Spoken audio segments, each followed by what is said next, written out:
Welcome, everyone. I am John Ryan of SportsMemo.com, and I have Ronald Cabang, my co-host and professional sports bettor. And as they said on the show, the Wager Talk Today show that he was just on, he is now a full-time professional sports bettor. And don't listen to him. You're not going to lose your hair. Okay? You're not going to lose your hair. And that's completely false. Teddy's hair loss has something that's some kind of other medical issue unrelated to staying up at night and watching sports.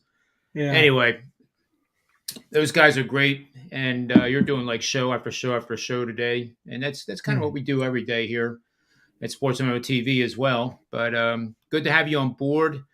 We have two games to look at here, and let's get right at it here. Why not? Yeah. 76ers are taking on the Miami Heat here. And boy, I'll tell you, I think I can't make a case for the Sixers at even 10.5 points. But I kind of think that they might play better tonight than they did the other night. They did have a 1-point lead at halftime, and this is a tough one to call. The pace of play has been erratic at best. At times in that first half, they were playing extraordinarily faster than average. And then the second half was Miami just put them in the mud. And the Sixers didn't have anything to really answer. But, what do you see in this matchup and any possible best bet opportunities? Yeah, I think you mentioned the erratic pace of play in this one. To me, majority of the time though, it went under the pace that they normally play. If you look at how they did in the regular season through the playoffs, even including the first round and the first game, they're playing a slower pace than they did in the regular season, and that's saying a lot because they were both in the bottom 5 in pace during the regular season. And if you look at defensive rating as well, we're looking at both of the teams actually picking it up defensively as well. So to me, I'm seeing another under type game. I know, you talked about the erratic pace, with the small ball and all that stuff. But even when they did play small ball, they were still playing a slow pace. The fast pace, I feel like had to do with some of the turnovers that happened during the run in that second quarter. But to me, throughout the game, it was pretty stuck at a slower pace. And to me, solid defense, and a slow pace usually points towards the under here. I know this total is low, but there's money going towards the over, and so the total's climbing up, and that's giving us a little bit of value to take the under here. One trend that I was looking at here, I did mention this in the Wager Talk Today, is to support the under. Philly as road dogs this season during the regular season. They're 13-4 to the under, averaging 102.1 per game and allowing 105.8 per game in those situations. But if you add that they played against a playoff type team, so teams with a winning record, they're 11-2 to the under in those situations, averaging 100 points per game and allowing 105 per game. So there's a little bit of value there still going to the under, even at the opening total. But now that it's climbing up a little bit, we're seeing a little bit more value. So to me, I would only look towards the under here. As far as from the side perspective, I do see a little bit of a bounce back from the Philly side offensively, but I just don't know if it's enough to cover the spread here. I think Philly really has them outmatched nearly at every aspect of this game, especially when it comes to what's important in the playoffs, which is depth, defense, and coaching. And to me, it's just really tight there with the line being so big. So focusing on the total and the under there. Yeah, and just a little thing at the bottom there, the Heat are 19-5 against the spread when facing an opponent that makes 36% or more of their threes this season. And the Sixers overall are a decent three-point shooting team at the NBA level. And Miami took them completely out of it. That's why I can't commit to the Sixers here to bounce back. Prop bet wise, here's another number one seeds that you can read: 3.5, 9.5 points, and that's self-explanatory there. But in terms of the prop bet, the one I'm looking at, Ronald, is Jimmy Butler over 28.5 points and assists, minus 108 right now at FanDuel. I would play over in that. And I like Tyrese Maxey, and this is possibly a reach, but over 25 and a half. Initially, I'll tell you the truth, it's contrarian because I looked at that number and I thought, that's way too high. There's Mhm. just no way. And whenever I've my experience and intuition tells me with it, when if a number initially is like that, and I have no reason to say that other than my intuition, then I start looking the opposite direction. So 25 and a half plus 100 at FanDuel. Obviously, at FanDuel, they're betting a lot of unders with that particular prop bet. So I like that one as well in this matchup. And that doesn't mean that I'm betting over either. It doesn't mean that I'm Mhm. betting under for the full game. It just means that those two prop bets, I think, are worthy of pizza money for sure.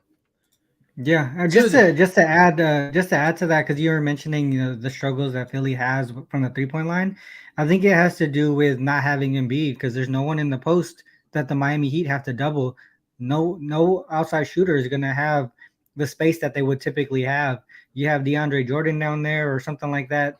That I mean, he's not worthy of a double team. So no one's gonna be open from the 3 point line. They're gonna strictly guard that because most of the perimeter guys uh, on Philly are jump shooters, mid range or 3 point shooters. No really strong attackers other than Maxi or Harden.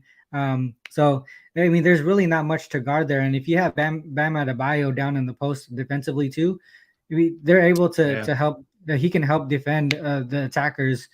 So yeah, that's the reason why I feel like Philly is struggling from the 3 point line, specifically in that first game. And if it goes the same way, they're going to continue to struggle from three again. Yeah. And we talked about that in game one. The Heat's defense is based on protecting the rim and the paint.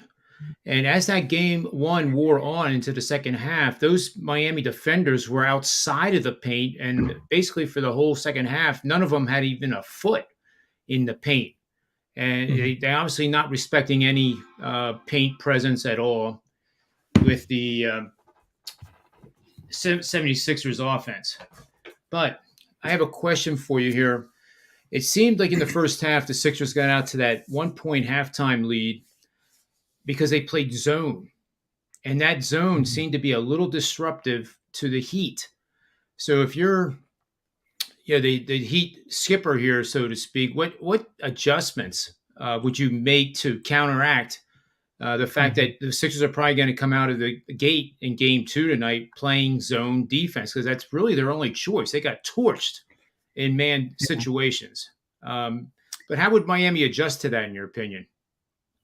Really, it's just to make their 3 point shots. I feel like that's Yep. the zone breaker there. Or if you play Bam on the high post. I mean, I think when they did this, I don't think Bam was on the court. If I'm not mistaken, if I'm not mistaken, because Bam plays that high post really well. He's a good passer from the high post. So being able to do that and also have guys on the court that can shoot the three ball well, um, that's gonna break the zone pretty easily. I think one thing to notice is I don't think Duncan Robinson saw a minute on the court in that first game.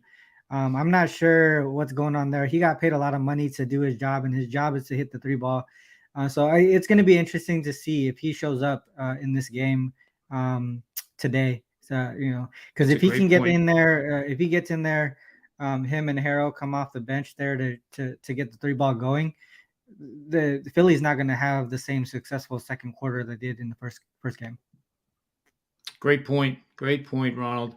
Let's move on to the second game here, and that is to this. Obviously, tonight the Mavericks are in Phoenix to take on the Suns, the number one team in all of the NBA Association, with a winning record wise and a whole bunch of other statistics that put them as the best team in the NBA. Yet again, just like Game One, they are only a modest favorite, in my opinion. And my initial lean here is to take the points and also to use the in-game strategy to my advantage. So if we're looking at the Mavericks and you like the Mavericks, there's no rush to the window right now. You can actually enter the tip off of the game with no bet in place. And you really want the Suns to get out to a fast start. Dallas is going to come back on these guys. They proved it in game one. So if you get out to a a 12-4 lead somehow with the Phoenix Suns, and you go in and bet 50% of your normal bet size on the Mavericks. And there's going to be a lot of volatility in this game. It's not going to be as much volatility or as fun as the Memphis series is becoming with the Warriors. And the Memphis Grizzlies, Ronald, I think you would agree with me, is the most entertaining, most enjoyable, most fun team to watch because of who they are. I didn't like some of the way the physicality was going last night with Peyton getting a Yeah, that broken was tough to elbow see. and not being a Mhm. flagrant foul. I mean, it's getting to the point where, when we used to play street ball back in the day, we used to say, no autopsy, no foul. But seriously, I think the refs need to get a hold of the flow of the games. And this is not really one that they have to worry about because the physicality is probably less than any of the other series. But, initially my lean is the Mavericks and, take it away and tell me if you agree with me or think I'm nuts. You said the Mavericks is your lean here? Yeah. Yeah. Yeah, this was a tough one because there's no key injuries in this game, right? Like in the first game, there was a whole bunch of Embiid is out, Lowry's out, and then Miami had a whole bunch of players as game time decisions. Here, there's no injuries to worry about, so we're looking at two teams basically at full strength. For the most part, Dallas is missing Tim Hardaway, but he's been out for a while, so I kind of don't see him as a key injury at this point because a lot of the numbers that they put up post All-Star break have been without him. So to me, they're both at full strength. From a straight up perspective, the Suns have continued to dominate this Mavs team. Suns during the regular season, including Game 1, now they're 4-0 straight up against the Mavs. And if you go back a little bit further, I mean, I don't look into to long term team trends like this, but if you go back even further, the Suns have beaten the Mavs in 10 straight games dating back to January 2020. So I think here, and if we think about that, the two constants here is like Devin Booker, obviously, and then you have Luka on Dallas side, and those are and CP also in Phoenix. So there's a lot of a consistency on why that trend kind of makes sense a little bit, right? As far as like how far it goes. But I think the spread here is tough. Once again, I had Phoenix first game. I think there was a bit of value there as far as the spot went. So that went well. Mavs almost came back and backdoor covered, but Suns ended up covering there. I think the Mavs here outscored the Suns 35-25 in the fourth quarter. So I could see them bringing some of that momentum here to game 2. But overall, I just feel like the Mavs or the Suns match up really well with the Mavs here. I think if you were to get the Mavs plus the points, I think that's fine but I still think Suns win this game. I think even if it's close, the Suns I just think they overpower them here, both offensively and defensively. The one way that I was looking at this though is towards the under. I think both teams really shot extremely well in the first game for how both of these teams played defense. Both of these teams were top 10 defensive rated teams in the regular season, and they typically that would transfer over well into the playoffs. In game 1, both teams shot 47% or better, and they almost shot. I think both almost shot 40% from 3. I don't expect that to happen again. So, and I think the Mavs here being down 0-1 in the series, I think they're going to try their best to try and control the pace. So to me, with their slow pace and a better defensive effort from both teams, I think that the look is towards the under here. I believe the total here right now is at 216. So to me, this game is trending towards the under. Yeah, I think so too. I think that's the best strategy for both teams, actually, if they want to win the game. So there's a propensity here to definitely see that happen. If you do like Dallas, they fall into a really strong betting angle.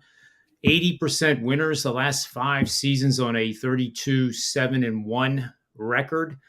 Play on road underdogs that are 3-point shooting teams, nailing 33 to 36.5%. After the midway point of the regular season and playoffs, and after 2 straight games making 16 or more 3-point shots, and now facing a defense that is also matching that offense at 33 to a 36.5% allowed shooting percentage. That's the rate. Those are the parameters, and that equates to an 80% successful betting angle on the Dallas Mavericks. So if you like Dallas, you obviously love that little betting angle I have there, and that's hasn't had a losing record in 10 seasons. So that one's pretty good. That supports Dallas, but I'm not sure if I can. It's hard to fade Phoenix. It just is hard to Yeah. fade Phoenix. And two player Yeah. props quickly. I have Dorian Finney-Smith over 14 and a half points and assists plus 100 at FanDuel. Minus 105. You don't want to pay more VIG, but if you like BetMGM, which is my favorite one, that's over 14 and a half minus 105. So that's not really the end of the world paying a nickel more. And Reggie Mhm. Bullock, 10 and a half minus 102. And do you think that one's kind of a reach to bet over with Reggie, or Is it are you on board with that? I know is it's that the kind of point? weird.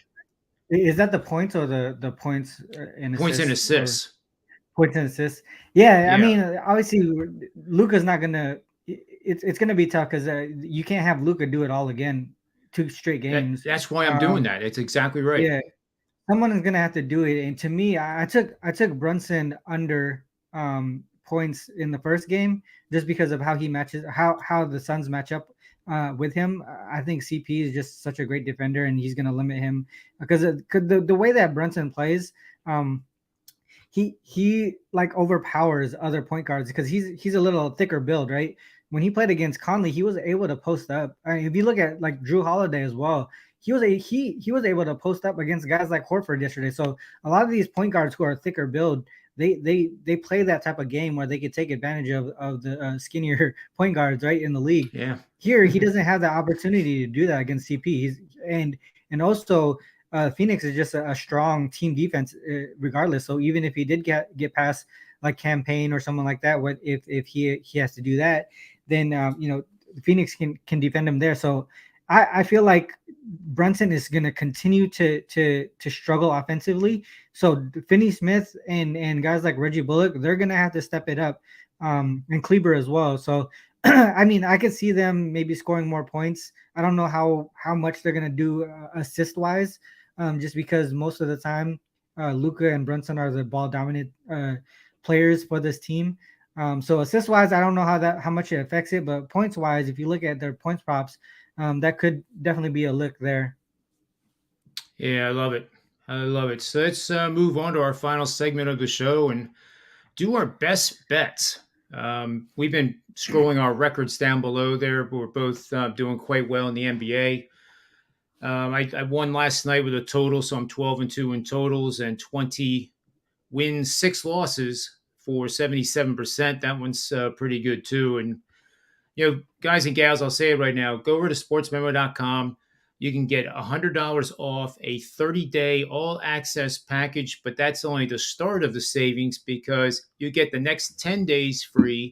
That makes it 40 days all access that carries you right through about the NBA Championship Series for $199. So you save $100 off the top and you get 10 days free, which is the equivalent of getting $248 in savings. So that is a tremendous opportunity to take advantage of that. So we have proven records, and we encourage you to join us and start reaping the benefits. So I'm going to let you go first today, Ronald, with the best bet for the Yeah, NBA triple double show and see what you come up with here. yeah. I think from the two plays today that I spoke about, the two unders, I really I like the Mavs Suns under a little bit better, just because on the Heat Sixers side the total is already so low, so there's not a lot of like room for error, or the opposite where teams can get lucky with like banking 3-point shooters and 3-point shots and stuff like that. So I think the Mavs Suns total is a lot more easier to go under here from my perspective. I think that the total is high because of how the Suns pace is, but I just feel like it's a Mavs pace today, and a defensive game from both sides. So I don't think they're going to score as much as they did in game one. I think 216 is a little bit higher than what I'm expecting them to score combined. I'm thinking around the 210 to 212 range.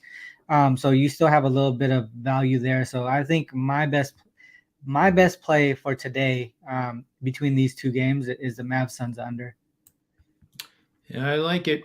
And I'm having trouble deciding between the Suns and the Heat, but I think I'm going to go with the Heat here. Um, there's one situation here. The Sixers were an underdog, obviously, in game one. So playoff teams that were priced as a 6.5 point or greater underdog in their previous game and lost the game and failed to cover the spread in that game and now find themselves installed as 6.5 point or greater underdogs again in the same series has produced a money losing 23 wins, 100 losses straight up, 52, 69, and 2 pushes against the spread record for 43% winners. Or, in other words, fading these dogs has produced a 58% winning angle over the last 20 playoff seasons. Now, there's a second little corollary here. If the dog is priced as a bigger dog than they were in game one, which the Sixers are, then these dogs get even uglier, sporting an 8-59 straight up record and a 23, 42, and 2 against the spread mark for 35% wins. So fading these ugly pups has given you 65% winners over the last 20 playoff seasons and has gone 14-7. One push against the spread, fading these ugly pups for 67% winning bets over the last 5 seasons. That points to the Miami Heat. So, little slip of the tongue there. But, it was okay. Not bad. That was a pretty solid, much was the same.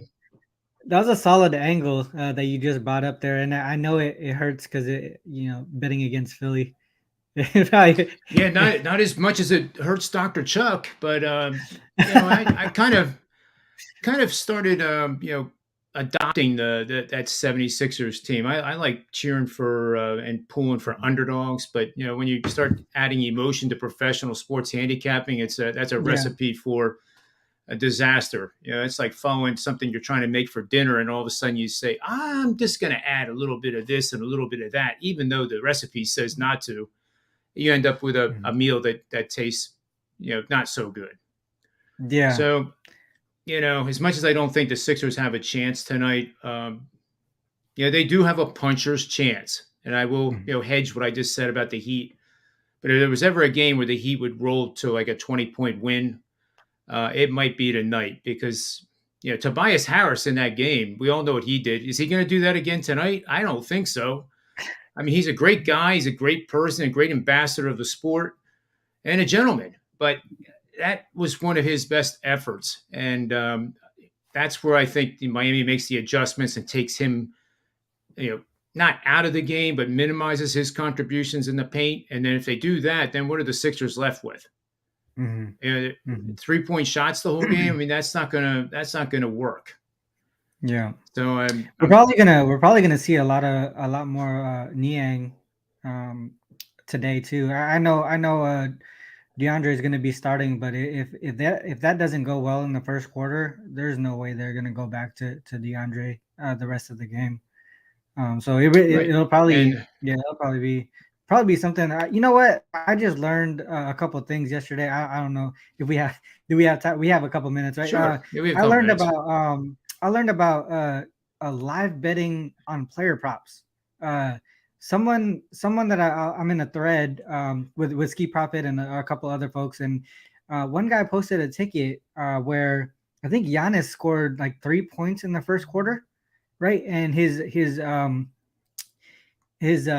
player prop to begin with pre-game was like 31 or 32. He was able to get Giannis live at like 23 points or 25 points. Wow. Yeah, so that's one thing. I mean, Wow. for me that it's hard, right? Because like we have I have a family that I want to spend that time with my family, but I also want to watch the games here because you can take advantage of markets like that. So that's one thing that I probably want to like look into a little bit more. Just opportunities like that. So Sure. that's one thing that I learned yesterday was pretty cool that a lot of people actually take advantage of, and I wasn't even aware. I mean, not that I wasn't aware of it, but I didn't know you could. It would be that lucrative if you were really just watching the game like that. Yeah, it's a great point. And is that what website is that on? I don't remember. It was probably But I don't remember. most of them have it now anyway. But Yeah, yeah. If you have the live yep, options, you would probably have a player prop live player props. yeah, it's good stuff. So before I let you go, do you have anything up and ready over at Sports Memo, or that you will have up and ready? Yeah, I believe I'll have two NBA plays today. I think one. I'm probably gonna the Mavs Suns is probably going to be one of the premium plays today. Then I'll probably take one on the side on one of the games here. The other thing too is I believe I gotta check the game time, but I was leaning pretty strongly on an MLB play, and I'm gonna be on the full count, the sports moment full count at 12 o'clock or noon Pacific time, and I'm probably gonna give that out on that show today too. So yeah, I'll probably have three plays total.